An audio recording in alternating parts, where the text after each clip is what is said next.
Acquiring position. Lock on established. Downloading latest intel package. Welcome back. It's been 5 hours since your last log. Una de las cosas que más disfruto en Ingress es caminar. Sí, simplemente caminar y explorar las calles de una ciudad. De hecho, mientras escribo estas líneas, mi medalla de caminante ya lleva 6.750 kilómetros recorridos. Imagínense las calles y ciudades que he visitado. Y durante esas caminatas, algo que también disfruto es descubrir nuevos murales. Sí, esos murales que aparecen pintados en puentes, en muros de contención, en fachadas de edificios o casas. Es como si la ciudad decidiera mostrar su mejor cara a los caminantes, a los visitantes y a sus vecinos. Son murales llenos de color, con figuras humanas o animales fantásticos. Muchos murales tienen un significado más profundo y una historia que vale la pena ser contada en su propio episodio. La verdad es que uno encuentra de todo. Es por eso que hoy quisiera hablarles sobre una teoría que se me vino a la mente. La teoría del mural pintado.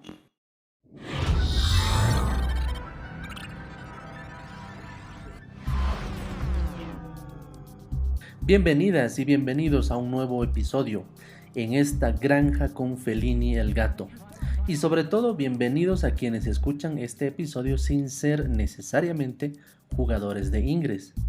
Para ellos y ellas, empiezo a explicarles un poco de qué va todo esto. Ingress, nuestro juego, tiene un mapa propio, donde están resaltados puntos de interés que toda ciudad tiene. Monumentos, iglesias, museos, mercados, plazas y murales. Todos estos son portales que puedo visitar y están en el mapa. Entonces, así como ustedes pueden planificar una ruta de viaje en el mapa de Google o con el GPS de sus automóviles, cuando se me antoja ir a caminar por un barrio nuevo, reviso el mapa de Ingress, donde veo marcada la ubicación de los portales del juego. Trazo mi ruta y ya estoy celebrando de antemano la cantidad de portales nuevos que capturaré y los nuevos murales que podré visitar. ¿Y por qué prefiero a los murales por encima de otro tipo de portales? Ya sean estos plazas, monumentos o museos, como les dije al principio. Pues porque me parece que los murales, nacen más espontáneamente. No son planificados ni por ninguna autoridad o un negocio privado, o tampoco están ahí desde hace muchos años, sino que son más clandestinos. Es decir, cualquier muro es un lugar ideal para germinar un nuevo mural. Todo depende de la creatividad de los artistas urbanos o de los vecinos de un barrio. Vi ejemplos muy bonitos en muchas ciudades en Bolivia, en Guatemala y en México. Desde versos de Pablo Neruda, Adela Zamudio o algún poeta anónimo plasmados en letras brillantes, a retratos de personas inmortalizados en las paredes, activistas sociales asesinados por el poder de turno e incluso animales en peligro de extinción, perseguidos por cazadores ilegales. Son solo algunos de los temas que se anuncian y se denuncian en los murales. Son como un grito de alerta, un reclamo social, un acontecimiento que no queremos que la gente olvide. En La Paz, Bolivia, existe incluso una ruta turística para visitar los murales pintados por el gran artista Walter Solón Romero. Y por supuesto existe una misión en Ingress para visitar estos lugares, pero eso lo contaré en otro episodio. La técnica misma es interesante para un artista. Pintar sobre un espacio que puede deteriorarse en la intemperie e incluso asumir el riesgo de plasmar su obra en un lugar público, en vez de un museo. Por tanto, es más susceptible que esta pintura, este mural, sea intervenido, vandalizado o hasta borrado. Ya me ha tocado descubrir esto. Hay murales muy bonitos que fueron convertidos en portales de Ingress, pero cuando visito el lugar ya fueron destruidos. A todo esto, ¿Quién crees que destroza más murales?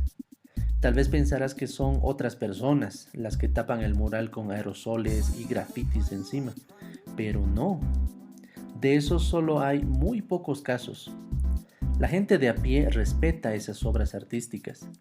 Es como si existiría un pacto implícito, una especie de acuerdo entre artistas urbanos, para respetar el mensaje que se quiso transmitir en ese muro.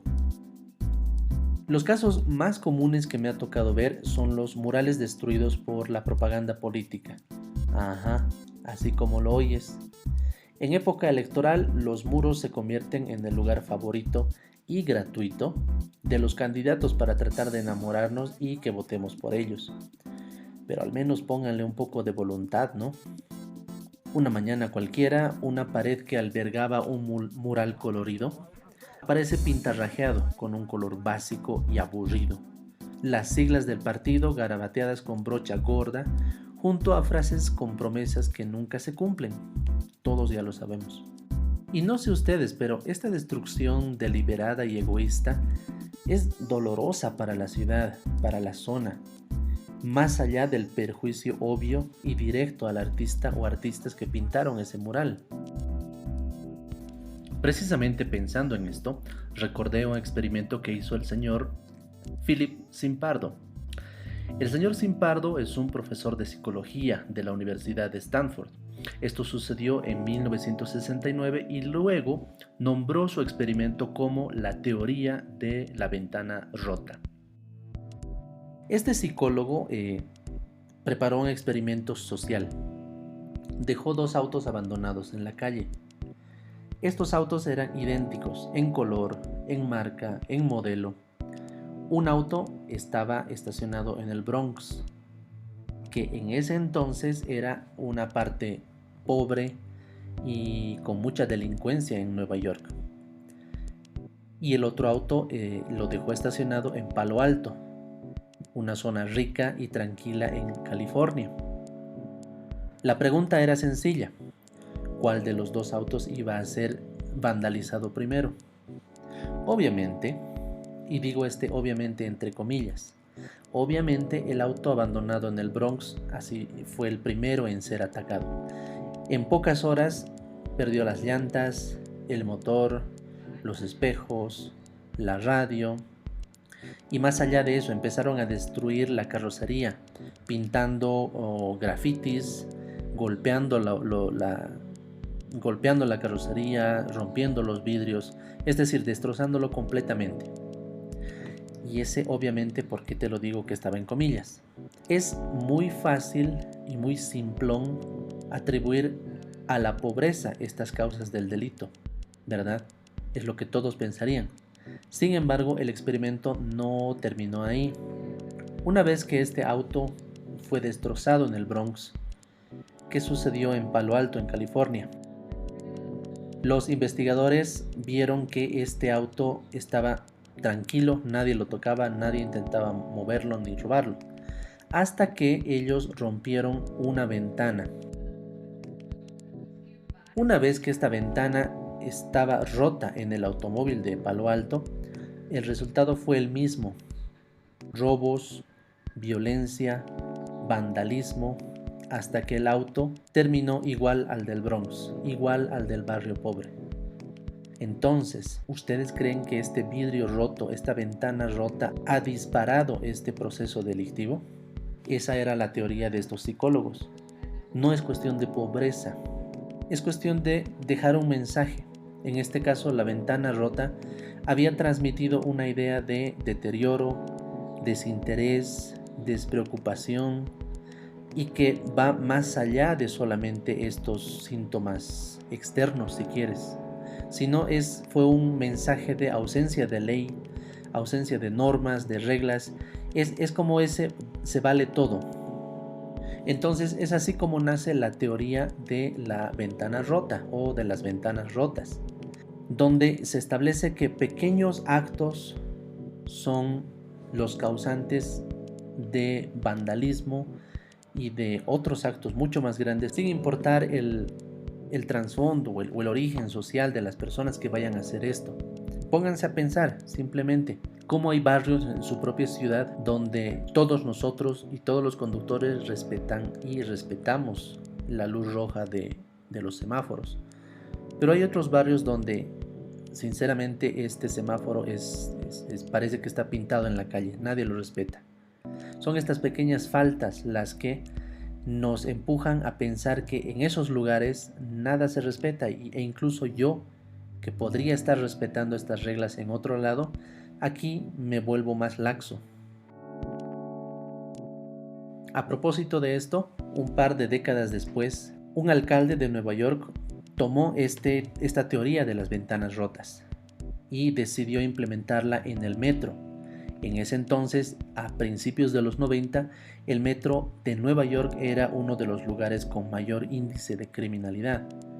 Entonces este alcalde empezó por pequeñas cosas también, pero positivas, levantando la basura, arreglando los basureros, limpiando los grafitis, reemplazando las ventanas rotas, asientos rotos, y poco a poco estos pequeños actos hicieron que la gente empiece a habitar de manera diferente el metro.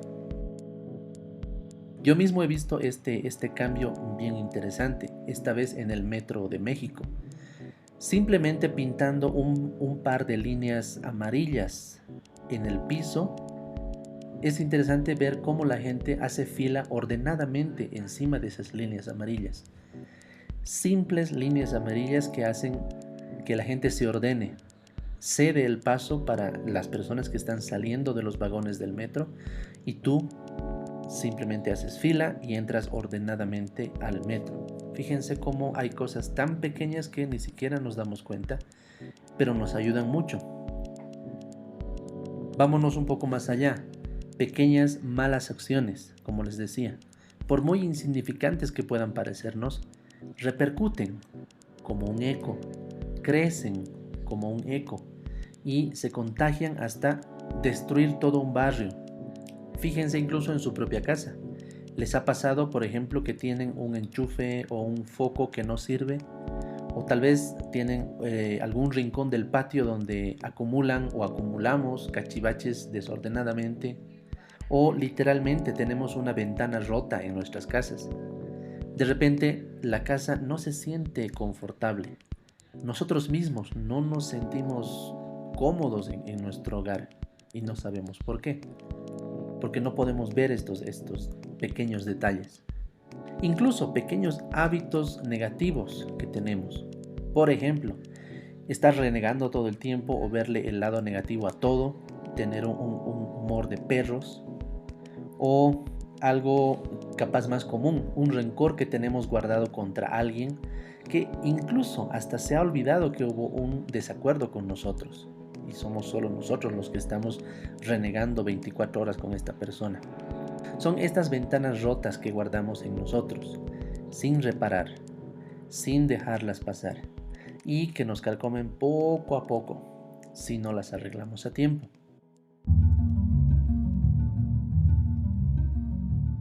Volvamos a mis caminatas con Ingress. Hay barrios o zonas en el mapa de Ingress donde se ven muy pocos portales. Seguramente a ustedes jugadores les ha pasado. Algunos barrios con una que otra plaza, algunas iglesias o capillas de distinto credo, o algún edificio o casa con una arquitectura interesante que vale la pena resaltar como un portal. Pero más allá de eso, nada más. Fíjense y acuérdense, en esos barrios no existen murales, al menos eso me ha pasado. Y caminar por ahí no es tampoco agradable. Incluso yo llego a sentir la desconfianza de sus habitantes. Hay poca gente en la calle y casi todos se quedan en sus casas. Ven sospechosamente desde sus ventanas a un extraño caminando celular en la mano por su calle o sentado en la plaza de su barrio. Una plaza, dicho sea de paso, descuidada, tal vez con maleza crecida, con sus bancos rotos o viejos, árboles secos o hasta plazas sin árboles, basureros llenos. Y a estas personas de esos barrios se les hace raro ver que alguien habite esa plaza, porque para ellos esa plazuela es solo el punto de reunión de pandillas o tal vez de borrachos nocturnos. Sin embargo, hay otros barrios donde los murales prácticamente han tomado las calles, y eso me gusta mucho de ciudades como Cochabamba o La Paz. Cuando camino por esos barrios, también se nota un cambio en el ambiente de la zona. No sé si solo sea cosa mía, pero la calle se siente más confortable. Las personas caminan más tranquilas, hay más gente en la calle. Hay incluso pequeños negocios que abren alrededor de los murales o en las avenidas o calles principales. Y estos negocios te invitan a pasar o al menos comprarles un helado. Si estos murales están cerca de una plaza, la plaza misma se ve más limpia, los basureros y asientos no tienen daños, hay familias enteras paseando con sus mascotas y sus niños juegan tranquilamente. Es decir, la gente se apodera de sus calles, las habita. ¿Les ha pasado? Hagan la prueba. Realmente se siente distinto. Y ojo, esta comparación no tiene nada que ver con la condición económica de estas zonas. He encontrado los dos tipos de barrios en zonas, en teoría residenciales, y en zonas más populares. No se trata de la pobreza, tal como se demostró en el experimento del Dr. Simpardo. Es por eso que me gusta descubrir nuevos lugares para caminar con Ingres, y si encuentro un mural que aún no ha sido nominado como portal, obviamente es lo primero que hago. Es mi manera de contarle a la gente que este barrio está curando sus calles, sanando sus heridas y pintando nuevos murales. Sé que ese cambio es muy sutil y también muy lento, pero sucede.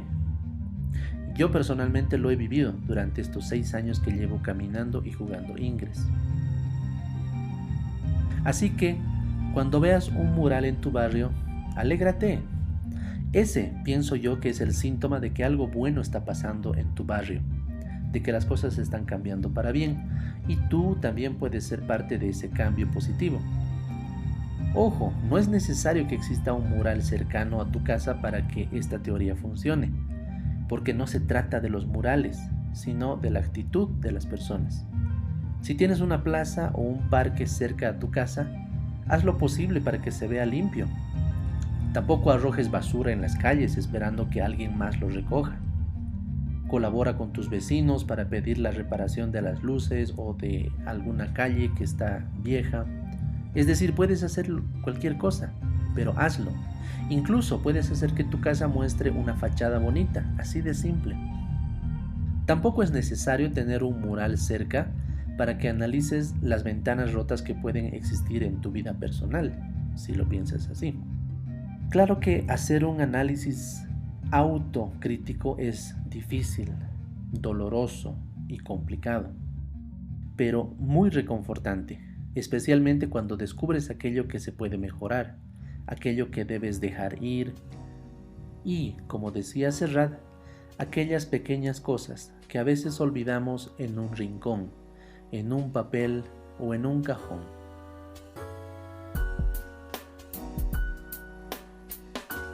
Muchas gracias por acompañarme en esta granja, por escuchar este episodio hasta el final y por compartirlo con otras personas, si te resultó útil o entretenido. Recuerda que puedes escuchar este podcast en Spotify, Anchor FM, Apple Podcast, Google Podcast o la plataforma que tú prefieras. Muchas gracias a las personas que me hablaron por Twitter sobre el anterior episodio.